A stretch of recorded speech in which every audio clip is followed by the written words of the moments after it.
यह वीडियो केवल शैक्षिक और सूचना उद्देश्य के लिए है। इसमें दिखाए गए केस केवल परीक्षा में आने वाले महत्वपूर्ण न्यायिक निर्णयों के रूप में प्रस्तुत किए गए हैं। इसमें दिए गए सभी केस के निर्णय केवल सामान्य जानकारी के लिए हैं। हम किसी भी कानूनी मामले में व्यक्ति की राय या निर्णय के लिए जिम्मेदार नहीं है। यह वीडियो कानूनी सलाह का विकल्प नहीं है। चैनल को लाइक करें, सब्सक्राइब करें। डिक्टेशन की गति रहेगी 100 शब्द प्रति मिनट। डिक्टेशन स्टार्ट होगी 5 सेकंड बाद। भारतीय चुनाव एक लोकतांत्रिक प्रक्रिया है जो हर 5 साल में आयोजित होती है और यह देश के राजनीतिक भविष्य को आकार देती है। भारत में चुनावों का आयोजन भारतीय संविधान के तहत किया जाता है और यह प्रक्रिया देश के नागरिकों को अपनी सरकार चुनने का अधिकार प्रदान करती है। भारतीय चुनावों की प्रक्रिया को विश्व में सबसे बड़े लोकतांत्रिक चुनाव के रूप में माना जाता है क्योंकि यहाँ करोड़ों नागरिक अपने मत का प्रयोग करते हैं। भारतीय चुनाव प्रणाली का उद्देश्य एक सशक्त लोकतंत्र का निर्माण करना है जहाँ सभी नागरिकों को समान अवसर मिले और वे सरकार के गठन में अपनी भूमिका निभा सके। पैरा भारतीय चुनाव प्रणाली का आधार संविधान है जिसमें भारतीय नागरिकों को स्वतंत्र रूप से चुनाव में भाग लेने और अपने मतों का प्रयोग करने का अधिकार दिया गया है। भारतीय चुनावों का सबसे बड़ा हिस्सा लोकसभा चुनाव होते हैं जो संसद के निचले सदन के सदस्य चुनने के लिए होते हैं। इसके अलावा राज्यसभा चुनाव भी होते हैं जो उच्च सदन के लिए होते हैं। लोकसभा चुनाव हर 5 साल में होते हैं जबकि राज्य विधानसभा चुनाव भी राज्य स्तर पर हर 5 साल में होते हैं। भारतीय चुनाव प्रक्रिया में यह सुनिश्चित किया जाता है कि देश की सभी जातियां, धर्म और वर्गों के लोग मतदान में भाग ले सकें ताकि एक सशक्त और समान प्रतिनिधित्व सुनिश्चित किया जा सके। पैरा भारतीय चुनाव प्रणाली के तहत प्रत्येक मतदाता को एक वोट देने का अधिकार होता है और वह वोट चुनाव के दौरान उसके निर्वाचन क्षेत्र में एक पोलिंग बूथ पर डाला जाता है। चुनाव में उम्मीदवारों को उनके द्वारा घोषित किए गए कार्यक्रम, नीति और कार्यों के आधार पर वोट मिलता है। भारत में चुनावों का आयोजन निर्वाचन आयोग द्वारा किया जाता है जो स्वतंत्र और निष्पक्ष चुनाव सुनिश्चित करने के लिए जिम्मेदार होता है। निर्वाचन आयोग के पास चुनावी प्रक्रिया के नियमों और कागजात की निगरानी करने का अधिकार होता है और यह सुनिश्चित करता है कि चुनाव में किसी भी प्रकार की धांधली न हो। पैरा भारतीय चुनाव की सबसे प्रमुख विशेषता यह है कि यह चुनावी प्रक्रिया पूरी तरह से स्वतंत्र और निष्पक्ष होती है ताकि चुनाव परिणाम सभी नागरिकों की इच्छाओं का ही सही प्रतिनिधित्व कर सके। भारत में चुनाव प्रक्रिया में एक पारदर्शिता होती है जिसमें राजनीतिक दलों को प्रचार प्रसार का पूरा मौका मिलता है। हालांकि चुनावी प्रचार के दौरान कुछ राजनीतिक दलों द्वारा मतदाताओं को प्रभावित करने के प्रयास किए जाते हैं लेकिन चुनाव आयोग इसके खिलाफ सख्त कदम उठाता है। चुनाव में खर्च की सीमा तय की जाती है ताकि कोई पार्टी धन के बल पर चुनाव न जीत सके। पैरा भारत में चुनाव की प्रक्रिया अत्यंत जटिल और विस्तृत होती है। यह प्रक्रिया विभिन्न चरणों में संपन्न होती है। सबसे पहले चुनाव आयोग उम्मीदवारों की नामांकन प्रक्रिया शुरू करता है।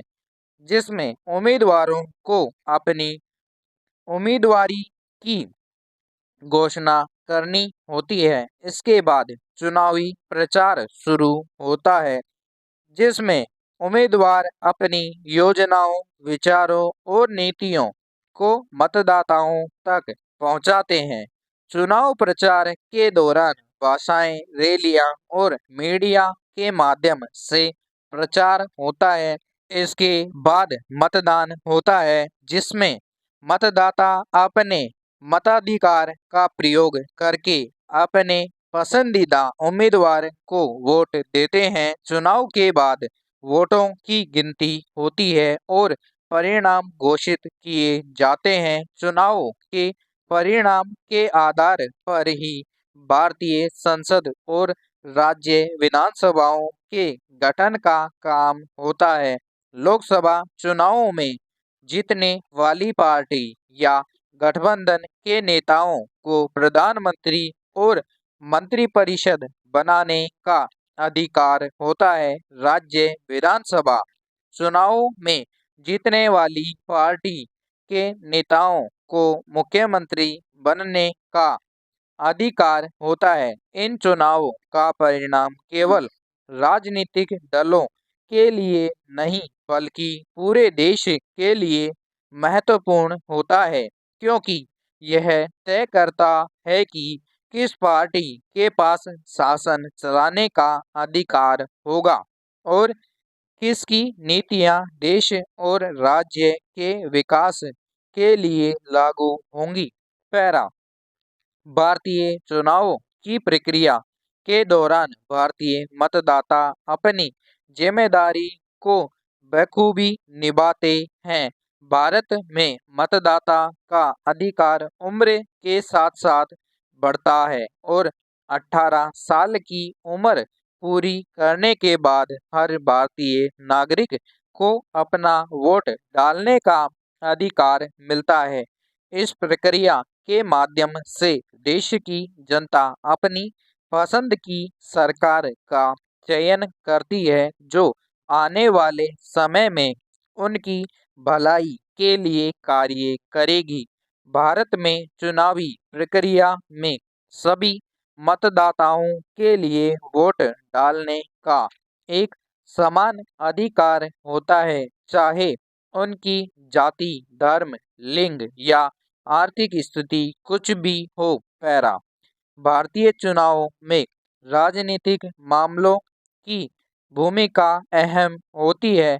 चुनाव में भाग लेने वाले दल अपनी नीतियों, कार्यक्रमों और उम्मीदवारों के साथ जनता के बीच प्रचार करते हैं। प्रमुख राष्ट्रीय दलों जैसे भारतीय जनता पार्टी, भारतीय राष्ट्रीय कांग्रेस और क्षेत्रीय दल जैसे तृणमूल कांग्रेस, बहुजन समाज पार्टी और समाजवादी पार्टी सहित कई अन्य दल चुनाव में अपनी अपनी ताकत दिखाते हैं। ये दल विभिन्न मुद्दों पर अपनी राय रखते हैं, जैसे शिक्षा, स्वास्थ्य, रोजगार, कृषि और विकास, ताकि वे जनता को अपने पक्ष में ला सके। पैरा भारत में चुनावों के दौरान मीडिया का भी महत्वपूर्ण योगदान होता है। मीडिया चुनावी प्रक्रिया को सही तरीके से कवर करता है, चुनावों के बारे में जागरूकता फैलाता है और उम्मीदवारों के कार्यों और योजनाओं के बारे में जानकारी प्रदान करता है। इसके अलावा सोशल मीडिया भी चुनावों के प्रचार का अहम हिस्सा बन चुका है। राजनीतिक दल अपने प्रचार के लिए सोशल मीडिया प्लेटफॉर्म का इस्तेमाल करते हैं, जैसे ट्विटर, फेसबुक और इंस्टाग्राम, ताकि वे बड़े पैमाने पर जनता तक अपनी बात पहुंचा सके। पैरा भारत में चुनावों के दौरान कई बार चुनावी हिंसा और धांधली की खबरें भी सुनने को मिलती है, लेकिन चुनाव आयोग इस पर सख्त नियंत्रण रखता है। चुनावों के दौरान सुरक्षा बलों की तैनाती की जाती है ताकि मतदान शांतिपूर्वक तरीके से हो सके। चुनाव आयोग हर संभव प्रयास करता है कि चुनाव निष्पक्ष और स्वतंत्र हो और मतदान किसी प्रकार के दबाव में आकर मतदान न करे। पैरा भारत में चुनावों के बाद सरकार का गठबंधन होने के बाद विभिन्न नीतियां और योजनाएं बनाई जाती हैं जो देश के समग्र विकास के लिए काम करती हैं। सरकारों द्वारा बनाए गए कार्यक्रम और योजनाएं चुनावी वादों के आधार पर होती हैं। समाप्त।